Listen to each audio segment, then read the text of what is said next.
નમસ્તે વિદ્યાર્થી મિત્રો, ઉમા વિદ્યા સંકુલની યુટ્યુબ ચેનલમાં આપ સૌનું હાર્દિક સ્વાગત છે। આજે આપણે ધોરણ 9ની અંદર વિજ્ઞાન વિષયની અંદર આપણે જોઈ રહ્યા હતા પ્રકરણ 9 બળ તથા ગતિના નિયમો। રેડી? છેલ્લે આપણે જોયું પ્રસ્તાવના અને પેલો એક મુદ્દો જોયો હતો સંતુલિત અને અસંતુલિત બળ। પ્રસ્તાવનાની અંદર જોયું કે કોઈ પણ પદાર્થ છે એ પદાર્થને જો એ સ્થિર અવસ્થામાં હોય અને એને ગતિમાં લઈ આવવો હોય અથવા તો કોઈ ગતિમાન પદાર્થ છે એની ગતિ વધારવી હોય, ધીમી કરવી હોય કે દિશા બદલાવી હોય તો એના ઉપર જે પ્રયાસ તમે કરો છો એ પ્રયાસને આપણે શું કીધું? બળ। રેડી? બળ એ આપણે શીખી ગયા પછી એના થોડા ઘણા ઉદાહરણ પણ જોયું હતું કે કઈ કઈ જગ્યાએ કેવી રીતના આપણે બળ લગાડતા હોઈએ છીએ।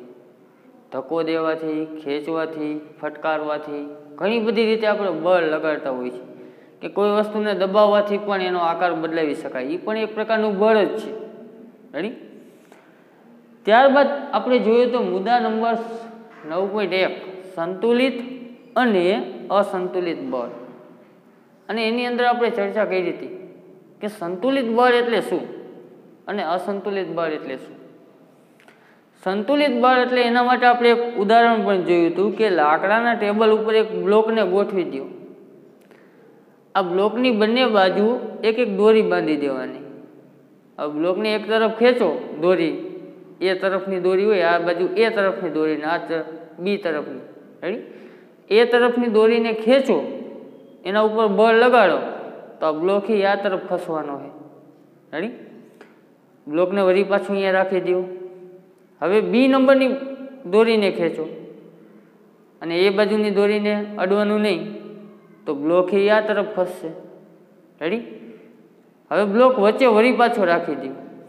આ એ નંબરની દોરી અને બી નંબરની દોરી બંનેને સરખા બળથી ખેંચો, બંને બાજુ સરખું જ બળ લગાડવાનું, ખેંચવાનું, તો આ બ્લોક એકેય બાજુ જશે નહીં, કારણ કે બંને બાજુ સંતુલન થઈ ગયું। બળના બે મૂલ્ય કેવા થઈ ગયા? સમાન। આ તરફ ખેંચે, આ તરફ, બંને બળ એકબીજાની વિરુદ્ધ દિશામાં થઈ ગયા અને બંનેના માપ સમાન હોવાથી આ વચ્ચે પદાર્થ છે એ પોતાની અવસ્થા જાળવી રાખશે। રેડી? એ પોતે ડગશે નહીં। તો બંને બાજુ જે સમાન મૂલ્યના બળ લાગે છે એને કહેવાય સંતુલિત બળ। કેવો બળ કહેવાય? સંતુલિત બળ। રેડી? હવે જે એ અને બી નંબરની દોરી છે, બંને દોરીને ખેંચવાની, પણ બંને બાજુ બળ અલગ અલગ રાખવાના। એ નંબર તરફ ઓછું અને બી નંબર તરફ વધારે ખેંચવાનું, તો પદાર્થ કઈ તરફ જશે? તો કે જે તરફ વધારે બળ લાગતું હોય એ તરફ પદાર્થ ધીમે ધીમે ખસવા લાગશે। રેડી? તો બંને બાજુ અલગ અલગ બળ લગાવવાથી પદાર્થ પોતાની અવસ્થામાં ફેરફાર કરે, એટલે કે પોતે ગતિમાં આવે અથવા તો ગતિમાં હોય અને દિશા બદલાવે, કાં વેગ ઘટે કાં વધે। રેડી? તો પદાર્થની અવસ્થામાં ફેરફાર થાય એના માટે જે બાહ્ય બીજા જે બળ લગાડી છે જેના મૂલ્ય અલગ અલગ છે, આવા બળને કહેવાય અસંતુલિત બળ। એની આપણે કાલે ચર્ચા કરી ગયા અને એના આધારિત નીચે ઉદાહરણ પણ આપેલા હતા। ઉદાહરણ તરીકે નીચે આકૃતિ આપી હતી કે છોકરાઓ હે ખોખાને ધક્કો મારે। રેડી? તો ખોખાને ધક્કો મારવા માટે એ ખોખું છે એ ખરબચડી સપાટી ઉપર મૂકેલું છે। ધારો કે આ એક ડસ્ટર છે અને ખરબચડી સપાટી ઉપર રાખવામાં આવે, પછી તમે આને હળવેકથી ધક્કો દેશો તો આ ખસવાનું નથી। તો આને થોડોક ધક્કો દીધો તો આ ડેગું કેમ નહીં? તો કે આ ડસ્ટર અને નીચે હાથની હથેળી બંને વચ્ચે ખરબચડી સપાટી ઘર્ષણ બળ ઉત્પન્ન કરે, જે આ ડસ્ટર છે એને સ્થિર રહેવા માટે બળ પૂરું પાડે, એ ક્યાંય ડગે નહીં। રેડી? તો તમે જે બળ આપ્યું એના કરતાં ઘર્ષણ બળ ઘણું બધું વધારે, એટલા માટે ડસ્ટર ડગતું નથી। પણ થોડુંક વધારે આપવું બળ, ઘર્ષણ બળ કરતાં હજી થોડુંક ઓછું રાખવાનું, પહેલાં જે આપ્યું હતું એનાથી થોડુંક વધારે અને ઘર્ષણ બળ કરતાં થોડુંક ઓછું. વળી પાછું બીજી વાર બળ આપશું તો હજી નથી ડેગ્યું. એનું કારણ શું? તો કે ઘર્ષણ બળ હજી વધારે છે આપણે જે બળ આપીને એના કરતાં. રેડી? પણ ઘર્ષણ બળ કરતાં વધારે બળ આપો તો એ પદાર્થ ગતિમાન થાય. રેડી? ઘર્ષણ બળનું જે મૂલ્ય હતું અને આપણે જે બળ લગાડ્યું એ મૂલ્ય બંને વચ્ચે અસંતુલન બન્યું. બંને બળના મૂલ્ય બદલાઈ ગયા, નોખા નોખા થઈ ગયા. રેડી?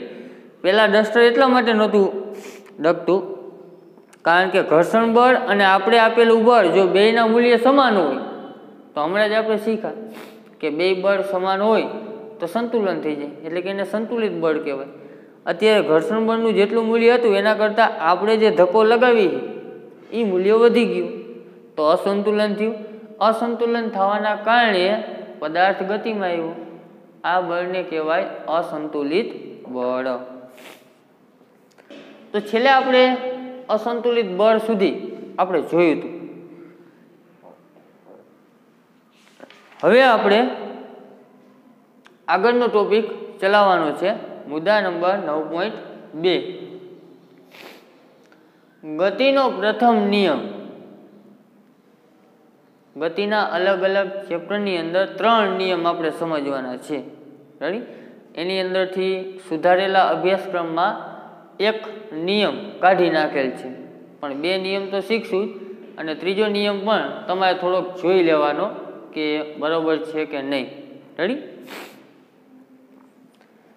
ગતિના 3 નિયમ ઉપર કોઈ પણ જગ્યાએ તમે આખી પૃથ્વી ઉપર કોઈ પણ પદાર્થની ગતિ જોશો કે અવકાશમાં જોશો કે બ્રહ્માંડમાં જોશો. રેડી? કોઈ પણ જગ્યાએ જે પદાર્થની ગતિ થાય છે એ આ ગતિના 3 નિયમના આધારે જ તમને જોવા મળે. રેડી? આ 3 નિયમ ઉપરથી તમે બધાય પદાર્થની ગતિનું અનુમાન લગાવી શકો કે પદાર્થ કેવી રીતે ગતિ કરે છે. રેડી? જોતા જાય. ગતિનો પ્રથમ નિયમ પેજ નંબર 116 ઉપર 9.2 મુદ્દા નંબર.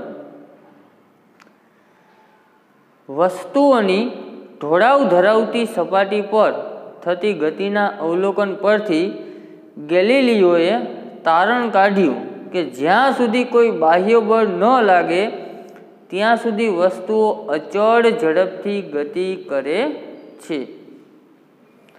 ગેલિલિયોએ શું કીધું? કેવું તારણ કાઢ્યું? તો એને કીધું કે વસ્તુઓની ઢોળાવ ધરાવતી સપાટી, વસ્તુઓની ઢોળાવ ધરાવતી સપાટી પર થતી ગતિના અવલોકન પરથી, ઢોળાવવાળી એક સપાટી લઈ લ્યો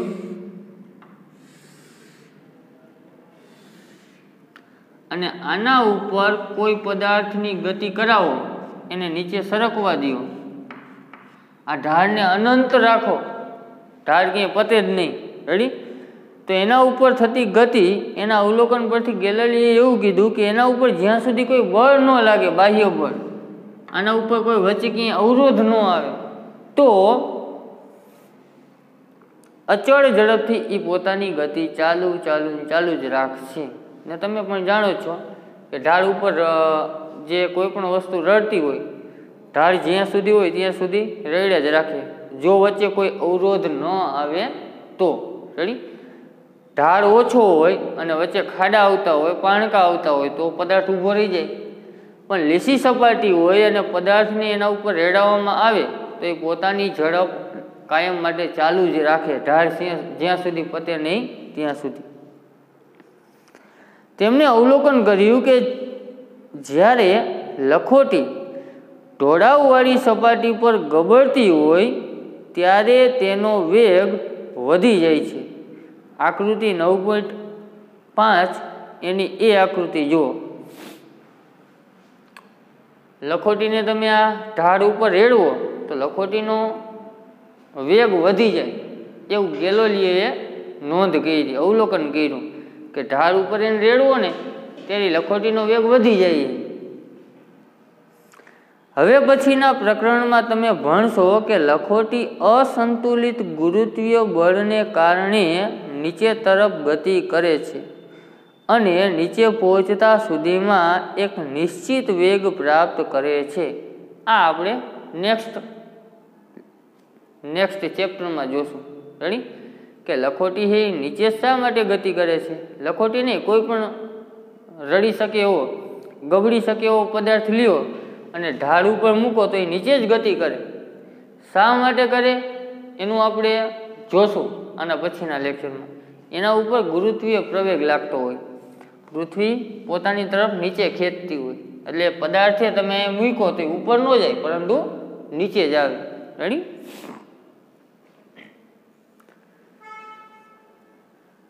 આકૃતિ 9.5b માં બાજુની બીજી આકૃતિ આવી દોઈ દઈએ.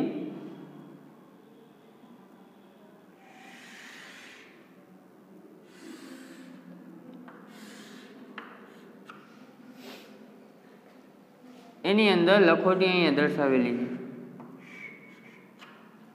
આ રીતના કરેલી આકૃતિ.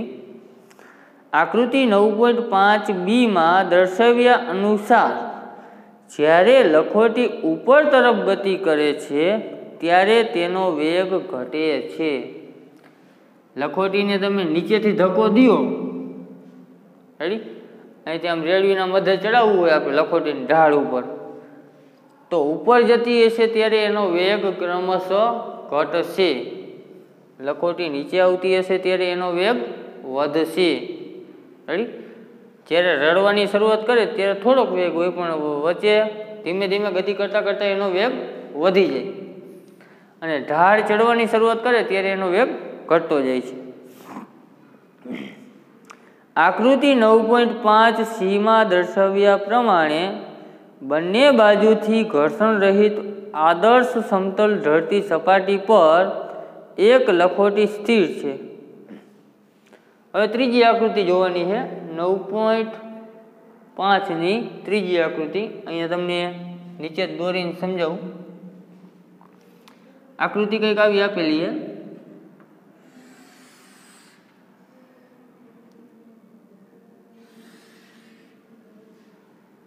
લખોટી અત્યારે અહીંયા રાખેલી છે આ ઢાળ ઉપર.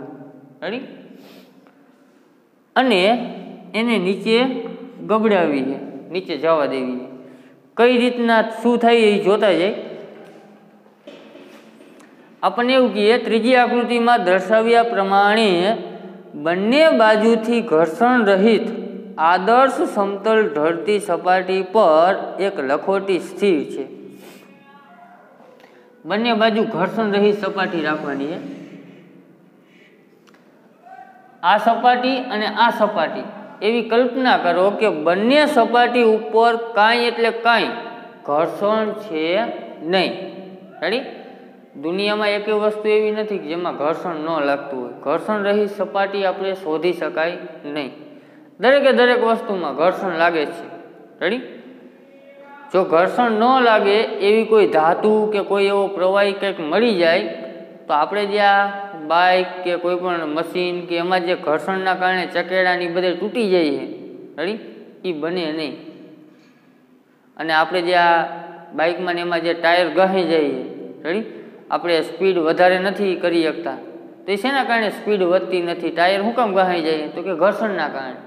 જો ઘર્ષણ રહિત કોઈ સપાટી મળી જાય અને ઘર્ષણ રહિત સપાટી હોય તો આપણે વેગય ન પ્રાપ્ત કરી શકીએ, કારણ કે એકબીજા સપાટી જો ઘર્ષણ ન ઉત્પન્ન થાય તો આપણે ગતિ કરી શકીએ નહીં. રેડી? અહીંયા બે સપાટી લીધી છે, કેવી લીધી છે? ઘર્ષણ રહિત. એનામાં કંઈ પણ પ્રકારનું ઘર્ષણ છે નહીં. લખોટી આના ઉપર રડે ત્યારે એ લખોટીને એક પણ પ્રકારનું ઘર્ષણ લાગતું નથી. ઘર્ષણના કારણે જ વેગમાં વધારો થાય ને ઘટાડો થાય, યાદ રાખજો. રેડી? હવે જુઓ, આગળ એવું કીધું, અત્યારે અહીંયા લખોટીને સ્થિર રાખેલ છે. ગેલેલિયોએ દલીલ કરી કે જ્યારે લખોટીને ડાબી બાજુથી છોડવામાં આવે, અહીંયાથી લખોટીને છોડવામાં આવે ત્યારે તે ઢાળ પર નીચે તરફ ગબડે છે. લખોટી ક્યાં જાય છે? ગબડતી ગબડતી નીચે પહોંચશે. રેડી? તથા જમણી બાજુના ઢાળ પર તેટલી જ ઊંચાઈ સુધી પહોંચે છે જેટલી ઊંચાઈએથી તેને છોડવામાં આવેલ હતી. અહીંયાથી લખોટીને છોડી તો એ ગબડતી ગબડતી ઢાળ પાસેથી લખોટી ઉપર જશે. અને કેટલી ઉપર જશે? તો કે અહીંયા જેટલી ઊંચાઈ હતી લખોટી એટલી ઊંચાઈ પ્રાપ્ત કરશે અને લખોટી છેલ્લે અહીંયા પહોંચશે. ક્યારે આ શક્ય છે? તો કે સપાટી ઘર્ષણ રહિત હોય ત્યારે. આમાં એ વસ્તુ થાય નહીં, કારણ કે આમાં ઘર્ષણ લાગે, નીચે ગબડી નીચે આવી શકે, પણ ઉપર ચડવા માટે એને ઘર્ષણ લાગશે અને એનો વેગ ઘટશે. તો અહીંયા જેટલી ઊંચાઈએથી છોડ્યો હોય એટલી ઊંચાઈ અહીંયા પ્રાપ્ત કરી શકે નહીં, પણ ઘર્ષણ રહિત સપાટી હોય તો એ પ્રાપ્ત કરી શકે. રેડી? આના ઉપરથી ગેલેલિયોએ હજી ઘણું બધું કીધું, જોઈએ આપણે. જો બંને બાજુના સમતલના ઢોળાવ સમાન હોય તો લખોટી તેટલી જ ઊંચાઈ સુધી પહોંચશે જેટલી ઊંચાઈથી તે ગબડે છે. આપણે જોયું, જેટલી ઊંચાઈથી મૂકો જેટલી જ ઊંચાઈએ પહોંચે, જો બંનેના ઢાળ સરખા હોય તો. પણ આગળ કીધું, જો જમણી બાજુના ઢાળનો નમન કોણ ધીરે ધીરે ઘટાડવામાં આવે તો લખોટીને તેટલી જ ઊંચાઈ પ્રાપ્ત કરવા માટે વધારે અંતર કાપવું પડશે. તમે આ નમન કોણ એટલે કે અહીંયા ખૂણો ઘટાડતા જાઓ તો લખોટી શું કરશે? લખોટીને વધારે અંતર કાપવું પડશે આટલી ઊંચાઈએ પહોંચવા માટે. આ જુઓ, આ રેખાખંડની લંબાઈ વધી ગઈ, આ રેખાખંડની લંબાઈ કરતાં આ રેખાખંડની લંબાઈ વધી જશે. આ ઢાળનું મૂલ્ય ઘટેલું તો લખોટીને વધારે અંતર કાપવું પડે, કારણ કે ઊંચાઈ તો એટલી જ પ્રાપ્ત કરે. ગેલેલિયોએ જોયું કે ઘર્ષણ રહિત સપાટી હોય તો લખોટી સામેની બાજુ કેટલી અધર જાય? તો કે જેટલી ઊંચાઈથી મુક્ત કરી હોય એટલી ઊંચાઈ પ્રાપ્ત કરવા પ્રયત્ન કરે. રેડી? તો ઢાળનું મૂલ્ય ઘટેલું તો આટલે પહોંચ્યું, અહીંયા આવીને સ્થિર થઈ જાય. હજી ઢાળનું મૂલ્ય ઘટાડી તો એનાથી વધારે અંતર કાપવું પડે. ઊંચાઈ તો આટલી જ રહેશે, લખોટી અહીંયા સુધી પહોંચશે. તો જુઓ, અંતર કેટલું બધું કપાણું, વધારે કપાણું. રેડી? હજી ઢાળનું મૂલ્ય વધારી તો એનાથી વધારે અંતર કાપવું પડે. પહેલા અંતર કપાતું એના કરતાં અત્યારે જો કેટલું અંતર કપાઈએ. આ બધું ક્યારે શક્ય છે? તો કે જ્યારે સપાટી ઘર્ષણ રહિત હોય ત્યારે. રેડી? હવે કલ્પના કરો કે આ નમન કોણ 0 કરી નાખી અને એક સીધી સપાટી જવા દે આમને. તો ગેલેલિયોના વિચાર પ્રમાણે ગેલેલિયોએ શું કીધું કે લખોટી ક્યારે સ્થિર થશે? તો કે તમે છોડો અને સામે ઢાળ હોય, ઢાળ ઉપર એને જેટલી ઊંચાઈથી છોડ્યો તો એટલી ઊંચાઈ પ્રાપ્ત કરે ત્યારે સ્થિર થાય. આ ગેલેલિયોએ કીધું હતું. રેડી? તો હવે ઢાળ જ કાઢી નાખો આગળ જતા તો લખોટી એટલી ઊંચાઈ પ્રાપ્ત કરવા માટે કેટલું અંતર કાપશે? તો કે અંતર કાપ્યા જ રાખશે અનંત સુધી. એ ઊભી ક્યાંય રહેશે નહીં. અને ઊભી શા માટે નથી રહેતી? તો કે સપાટીમાં ક્યાંય ઘર્ષણ બળ જ નથી, એને બીજું કોઈ બાહ્ય બળ લાગતું જ નથી. એ નિરંતર પોતાની ગતિ ચાલુ રાખશે. આટલી ઊંચાઈથી છોડો, રેડી? આટલી કે એનાથી અડધી ગમે એટલી જરીક ધક્કો દઈને મૂકી દો તો એની ગતિ ઊભી રહે નહીં. ક્યારે? તો કે ઘર્ષણ ન લાગતું હોય ત્યારે. આવો પ્રયોગ આપણે કરી શકીએ નહીં, કારણ કે આપણી આસપાસની તમામ વસ્તુ ઘર્ષણવાળી જ છે, ઘર્ષણ રહિત કોઈ સપાટી છે નહીં આપણા પાસે. રેડી? તો આવો પ્રયોગ આપણે ઘરે કરી શકીએ નહીં. આ એક કાલ્પનિક સમજૂતી છે કે અહીંયાથી પછી દડો રડશે અને એ દડો આમ સીધા માર્ગે જશે અને એના ઉપર કોઈ ઘર્ષણ ન લાગે તો એ અનંત સુધી એ પોતાની ગતિ ચાલુ જ રાખશે, કારણ કે એને ઊંચાઈ પ્રાપ્ત જ નથી થવાની. આ ઊંચાઈ પ્રાપ્ત થાય એના કારણે એ ગતિ એની સ્થિર થાય. બાકી હવે ઊંચાઈ જ નથી તો પછી સીધું જ આગળ જવાનો છે. રેડી?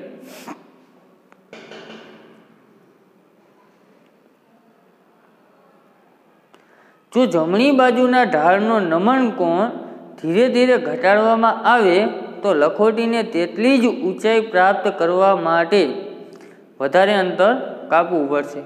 હવે જો જમણી બાજુનું સમતલ સમક્ષિતિજ કરી દેવામાં આવે, આ નીચેનું સમતલ કેવું કરી દીધું, જમણી બાજુનું સમક્ષિતિજ, સીધી રેખા કરી નાખી, એટલે કે ઢાળ ઘટાડીને શૂન્ય કરવામાં આવે. અહીંયા આપણે કઈ ઢાળ રાખ્યો નથી, સીધો જ કરી નાખ્યો.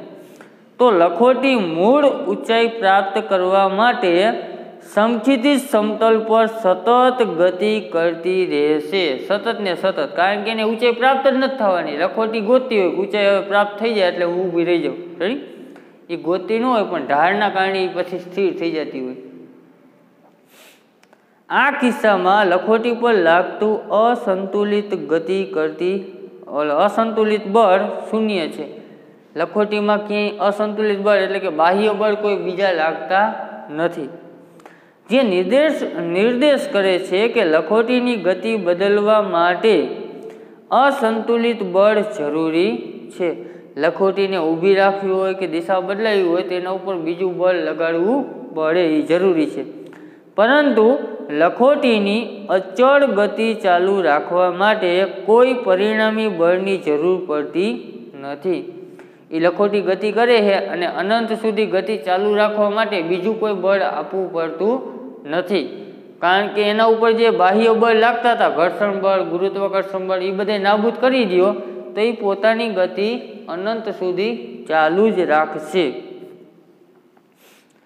વ્યવહારિક સ્થિતિમાં શૂન્ય અસંતુલિત બળ પ્રાપ્ત કરવું કઠિન છે.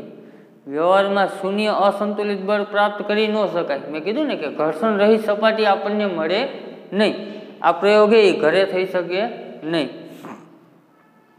આમ થવા પાછળનું કારણ ગતિની વિરુદ્ધ દિશામાં લાગતા ઘર્ષણ બળની હાજરી છે. આ શક્ય એટલા માટે નથી કારણ કે આપણે ગમે ત્યાં ગતિ કરાવી તો દરેકે દરેક જગ્યાએ ઘર્ષણ બળ લાગતું હોય, જેના કારણે આ પ્રયોગ આપણે કરી શકતા નથી. તેથી વ્યવહારમાં લખોટી અમુક અંતર કાપ્યા બાદ સ્થિર થઈ જાય છે. તમે આ રીતના ઢાર બનાવો અને લખોટીને ગબડાવો અને આગળ જતા થોડેક લગીને જશે અને પછી સ્થિર થઈ જશે. તો સ્થિર થવા પાછળનું કારણ શું? તો કે સપાટી ઉપર લાગતું ઘર્ષણ બળ. અહીં ઘર્ષણ બળની અસર ઘટાડવા માટે લીસી લખોટી તથા લીસી સપાટીનો ઉપયોગ કરવો જોઈએ. આ પ્રયોગ સમજવો હોય તમારે તો લીસી સપાટી અને લીસી લખોટી આ બે વસ્તુ લઈને પ્રયોગ કરી શકો. તેમજ સપાટી પર લુબ્રિકન્ટ લગાવવું જોઈએ. આ સપાટી છે, આપણે લીસી સપાટી લીધી તો લીસી સપાટી ઉપર નાના નાના છિદ્રો હોય, અને ગોળ લખોટી લીધી તો ગોળ લખોટીમાં નાના નાના છિદ્ર હોય. એ બંને નાની નાના છિદ્ર છે એકબીજા સાથે સંપર્કમાં આવે એટલે ઘર્ષણ ઉત્પન્ન કરે. રેડી? આપણને લાગતું હોય કે લીસી સપાટી, પણ એ ખરેખર હોતી નથી. તો એના ઉપર લુબ્રિકન્ટ લગાવો તો થોડીક વધારે લીસી સપાટી થશે. લુબ્રિકન્ટ એટલે આપણે જે આ ઓઇલ ને ગ્રીસની લગાવીને એના જેવું જ, પણ અલગ મટીરિયલ આવે જે સપાટીને લીસી રાખે, ઘર્ષણ ઓછું કરાવે. રેડી? આકૃતિ નીચે હવે જોઈએ. આકૃતિ જે દોરેલી છે એ અહીંયા મેં સમજાવેલી છે કઈ રીતના ગતિ કરે છે. ન્યૂટને બળ તેમજ ગતિ વિશેના ગેલિલિયોના વિચારોનો આગળ અભ્યાસ કર્યો. સૌથી પહેલા ગતિના પહેલા નિયમ વિશે ગેલિલિયોએ કીધું કે આવું થતું હોય.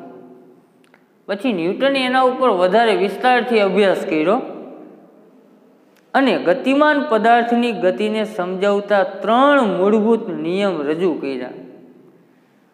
ગેલિલિયોના જે ગતિના વિચારો હતા એની અંદર ઊંડે સુધી ઉતરીને ન્યૂટને 3 નિયમ આપ્યા, પહેલો, બીજો, ત્રીજો નિયમ. આ 3 નિયમો ન્યૂટનની ગતિના નિયમો તરીકે ઓળખાય છે. આ 3 નિયમ જે આપ્યા ગતિના, હજી આપણે શીખ્યા નથી પણ શીખવાના છે, એને ન્યૂટનના ગતિના 3 નિયમો કહેવાય છે. એમાંનો ગતિનો પ્રથમ નિયમ આ પ્રમાણે છે. પહેલો નિયમ કયો છે જોઈ લ્યો.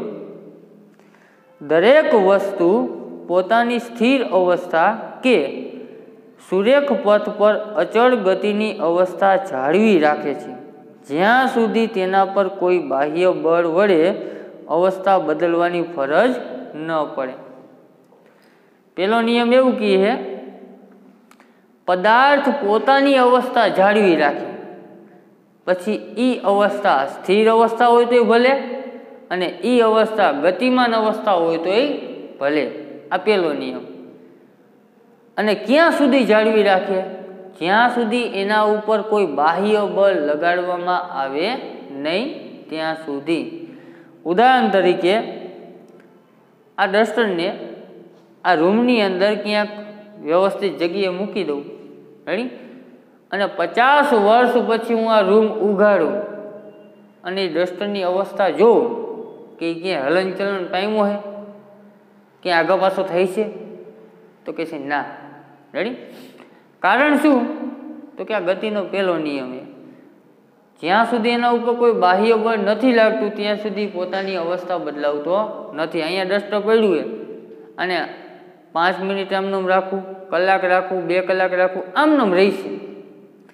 પણ એના ઉપર ધક્કો દેવામાં આવે, રેડી, એને પકડીને લઈ લેવામાં આવે તો એની અવસ્થા બદલાય, તો એ ગતિમાન થાય.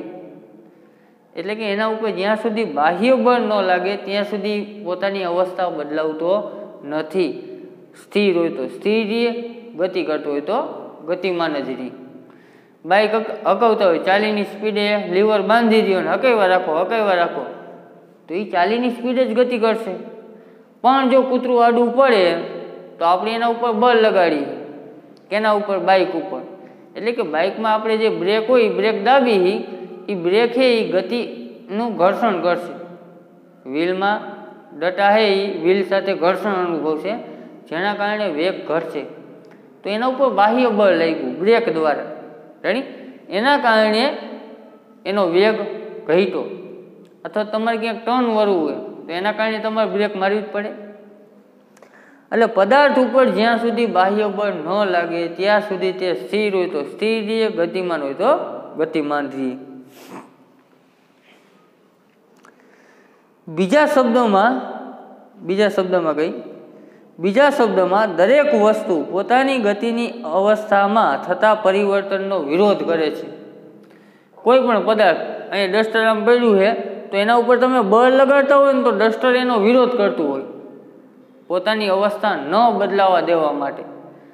ડસ્ટરમાં કોઈ સજીવ નથી, રેડી, કે ડસ્ટર એનો વિરોધ નથી કરતું, પણ ડસ્ટર નીચેની સંપર્ક સપાટી સાથે ઘર્ષણ બળ અનુભવે છે. એ ઘર્ષણ બળ આપણે આપી એ બળ સાથે વિરોધ કરે, જેના કારણે એ પોતાની અવસ્થા બદલવા દેતો નથી.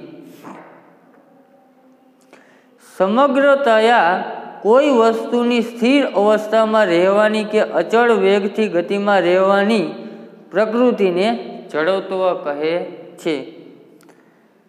પોતે સ્થિર હોય અને સ્થિર રહેવા પ્રયત્ન કરે, પોતે ગતિમાન હોય અને ગતિમાન જ રહેવા પ્રયત્ન કરે. આ જે નિયમ છે એ નિયમને કહેવાય પદાર્થનું જડત્વ. શું કહેવાય? જડત્વ. આ શબ્દ યાદ રાખજો.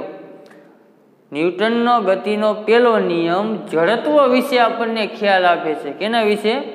જડત્વ વિશે. રેડી? જડત્વ એટલે શું કીધું? સ્થિર હોય તો સ્થિર રહેવા પ્રયત્ન કરે, ગતિમાન હોય તો ગતિમાન રહેવા પ્રયત્ન કરે. અને પહેલો નિયમ એ જ કી છે, રેડી?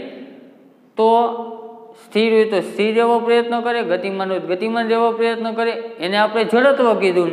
એ નિયમને ન્યૂટનનો ગતિનો પહેલો નિયમ કીધો. રેડી? આ જ કારણથી ગતિના પ્રથમ નિયમને જડત્વનો નિયમ પણ કહે છે. પરીક્ષામાં પૂછે કે જડત્વનો નિયમ લખો તો તમારે શેનો નિયમ લખવાનો? ન્યૂટનના ગતિના પહેલો નિયમ. રેડી? અથવા તો એમ પૂછે કે જડત્વનો નિયમ એ કેટલામો નિયમ છે? તો કે ન્યૂટનની ગતિનો પહેલો નિયમ. આ બધું યાદ રાખવાનું. કોઈ મોટર કારમાં મુસાફરી કરતી વખતે થયેલા અનુભવોનું વર્ણન જડત્વના નિયમ દ્વારા કરી શકાય છે. મોટર કારની અંદર મુસાફરી કરતા હોય તો અહીંયા આપણને જડત્વ જોવા મળે. ઉદાહરણ તરીકે મોટર કારમાં તમે બેઠા છો, મોટર કાર 100ની સ્પીડથી જઈએ ગાડી આપણી, પાછળની સીટ ઉપર તમે બેઠા છો અચાનક જ કંઈક આડું આવ્યું અને ડ્રાઈવર એ બ્રેક જોરદાર લગાવે તો પાછળ બેઠેલ વ્યક્તિ ક્યાં જશે? તો કે સીધો ઉલરીને આગળ ભટકાશે, આગળની સીટ સાથે ભટકાશે અથવા તો આગળ આવી જશે. એવું શા માટે થયું? તો કે બ્રેક મારવાથી ગાડી ઊભી રહી ગઈ. પહેલાં શું હતું? તો કે ગાડી ગતિ કરતી હતી. ગાડી ગતિ કરતી હતી, એની સાથે અંદર બેસેલા વ્યક્તિઓ પણ એની સાથે ગતિ કરતા હતા. રેડી? હવે શું થાય જોઈજો. અત્યારે ગાડી અને બેઠેલા વ્યક્તિઓ બંને ગતિમાન છે. હવે કોઈક આડું પડ્યું તો અચાનક બ્રેક મારી. બ્રેક મારવાથી ગાડી પોતાની અવસ્થા ઊભી રાખી દે, સ્થિર થઈ જાય. પણ આપણે એના માટે કોઈ જવાબદાર નથી. આપણે સ્થિર નથી થતા, આપણે ગતિમાન હતા. તો આપણે સ્થિર નથી, તો એના કારણે આપણે આગળ આવી જઈએ અને પછી ભટકાઈએ. તો આ નિયમ શું દર્શાવે? જડત્વનો નિયમ. રેડી? સીટની સાપેક્ષમાં આપણે ત્યાં સુધી સ્થિર અવસ્થામાં રહીએ છીએ જ્યાં સુધી મોટર કારને રોકવા માટે ડ્રાઈવર બ્રેક ન લગાડે. આપણે ગાડીમાં બેઠા હોય, સ્થિર ક્યાં સુધી બેસી રહી શકીએ? તો કે ગાડી હાલતી હોય ત્યાં સુધી આપણે સ્થિર રહી. પણ બ્રેક મારે તો ગાડી ઊભી રહી જાય, પણ આપણામાં જે ગતિ છે એ ઊભી રહેતી નથી અને આપણે ભટકાઈ જઈએ આગળ. બ્રેક લગાડવાથી ગાડીની સાથે સીટ પણ સ્થિર અવસ્થામાં આવે છે. ગાડી સ્થિર થઈ જાય, સીટે સ્થિર થઈ જાય, પણ આપણામાં તો હજી ગતિ હતી તો આપણે ઉલરીને આગળ જતા હોય. પરંતુ આપણું શરીર જડત્વના કારણે ગતિમાન અવસ્થામાં જ રહેવાની વૃત્તિ ધરાવે છે. જડત્વનો નિયમ એ તો કે ગતિમાન હોય તો ગતિમાં જ રહેવા પ્રયત્ન કરે. રેડી? એટલા માટે ગાડીમાં બેઠા હોય આપણે, અચાનક બ્રેક મારી તો આપણે આમ આગળ નમી જાય કે આગળ ભટકાઈ જતા હોય. અચાનક બ્રેક લગાવવાના કારણે આપણે સીટની આગળ લગાડેલ પેનલ સાથે અથડાઈથી ઘાયલ થઈ શકીએ છીએ. આ પ્રકારની દુર્ઘટનાથી બચવા માટે સુરક્ષા બેલ્ટનો ઉપયોગ કરવામાં આવે છે. સુરક્ષા બેલ્ટ આપણા શરીરની આગળ તરફની ગતિને ધીમી પાડતું બળ લગાડે છે. આપણે બેલ્ટ બાંધીને ગાડીમાં બેસી ત્યારે ફરજિયાત નિયમ થઈ ગયો. રેડી? બેલ્ટ બાંધીને બેસવું એટલે અચાનક આપણે આગળ ઉલરીને જઈએ તો એ બેલ્ટ છે એ આપણને પકડી રાખે. જ્યારે આપણે બસમાં ઊભા હોય અને બસ અચાનક ચાલુ થાય, આ સ્થિતિમાં આપણે પાછળની તરફ નમી પડીએ છીએ. ગાડીનું ઉદાહરણ લીધું ત્યારે આપણે એવું વિચાર્યું ગાડી ગતિમાન છે. હવે બસમાં ધારો કે સીટું ભરાઈ ગઈ ને આપણે ઊભો રહેવાનો વારો આવ્યો. બસમાં તમે ઉપર ચાલીને ઊભા હોય કે એમને ઊભા હોય સ્થિર અવસ્થામાં અદબ વારી, બસ હજી ચાલુ ન થઈ હોય, એમને વાતચીત કરતા હોય, આપણે ઊભા હોય. રેડી? અને આપણું ધ્યાન ન હોય અને અચાનક ડ્રાઈવર આવીને ગાડી બસ એ અચાનક ચાલુ કરી દઈએ, જવા દઈએ, તો આપણું શું થાય? તો કે બસની સાથે આપણે સ્થિર હતા. આપણી અવસ્થા કહીએ સ્થિર અવસ્થા. રેડી? હવે બસ અચાનક ગતિમાં આવે. બસ ગતિમાં આવે તો આપણું શરીર તો સ્થિર રહેવા માટે પ્રયત્ન કરશે. સ્થિર રહેવા માટે પ્રયત્ન કરે એટલે બસ આગળ જાય અને આપણે પાછળ વહી જઈશું. બસ અચાનક ચાલુ થઈ જાય તો આપણે પાછળ રડતા રડતા પાછળની તરફ જતા હોય. રેડી? અને એનાથી ઉલટું કે બસમાં ઊભા હોય, રેડી, બેસવાનો વારો ન થયો, બસ ગતિમાન છે, ઊભા છે આપણે, અચાનક બસ બ્રેક મારે અને આપણે કંઈ પૈકડું ન હોય તો કઈ દિશામાં જાવ? દોડતા દોડતા સીધા આગળ. કારણ તો કે બસ જ્યારે ગતિ કરતી હતી ત્યારે આપણું શરીર એની સાથે આગળ જ ગતિ કરતું હતું. બસે બ્રેક મારી તો બસ ઊભી રહી ગઈ, પણ આપણું શરીર તો જડત્વના કારણે હજી ગતિમાન છે.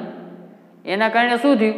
તો કે બસ ઊભી રહી ગઈ તો આપણે દોડવા માંડ્યા અને બસમાં આપણે આગળ ને આગળ ચાલ્યા ગયા. રેડી? બસમાં ઊભા હોય અને બસ અચાનક ચાલુ થાય તો આ સ્થિતિમાં આપણે પાછળ તરફ નમી જઈ પડીએ છીએ. આમ થવાનું કારણ બસ અચાનક ચાલુ થતાં આપણા પગ કે જે બસના તળિયા સાથે સંપર્કમાં છે તે ગતિમાં આવે છે, પરંતુ શરીરનો ઉપરનો ભાગ જડત્વના કારણે આ ગતિનો વિરોધ કરે છે. બસ અચાનક ભાગે તો આપણા પગ એની સાથે ભાગવાના છે, પણ ઉપરનું શરીર તો સ્થિર છે ને, એટલા માટે આપણે પાછળની તરફ નમતા હોય. રેડી? જ્યારે કોઈ મોટર કાર અત્યંત ઝડપથી તીવ્ર વળાંક લે ત્યારે આપણે એક તરફ નમી પડીએ છીએ. ઝડપથી આપણે બાઇકને ટર્ન વાળી તો આપણે નમવું પડે. રેડી? ત્યારે પણ આ જડત્વનો નિયમ લાગુ પડે. આ હકીકત જડત્વના નિયમથી સમજી શકાય છે. આપણું શરીર સુરેખ પથ પર ગતિ ચાલુ રાખે છે. જ્યારે મોટરકારની દિશા બદલવા માટે એન્જિન દ્વારા અસંતુલિત બળ લગાડવામાં આવે છે, ત્યારે આપણા શરીરના જડત્વના કારણે સીટ પર એક તરફ નમી પડીએ છીએ. જ્યારે આપણે ટર્ન લેતા હોય ત્યારે આપણે પહેલાં સીધા ગતિ કરતા હોય, પછી અચાનક આમ ટર્ન વારવાનો થાય ત્યારે એન્જિન દ્વારા એક બળ ઉત્પન્ન થાય, બાઇક નમે, પણ આપણે સ્થિર રહેવા માટે આપણે પણ પછી નમવું પડે જડત્વના કારણે. કોઈ વસ્તુ ત્યાં સુધી સ્થિર અવસ્થામાં રહેશે જ્યાં સુધી કોઈ અસંતુલિત બળ ન લાગે. તે હકીકત નીચેની પ્રવૃત્તિ દ્વારા દર્શાવી શકાય. હવે જે નીચેની પ્રવૃત્તિ છે અને બાજુમાં ગેલેલિયો વિશે કીધેલું છે એ આપણે નેક્સ્ટ લેક્ચરમાં જોશું. અત્યારે આપણે અહીંયા સુધી રાખીએ. અસ્તુ.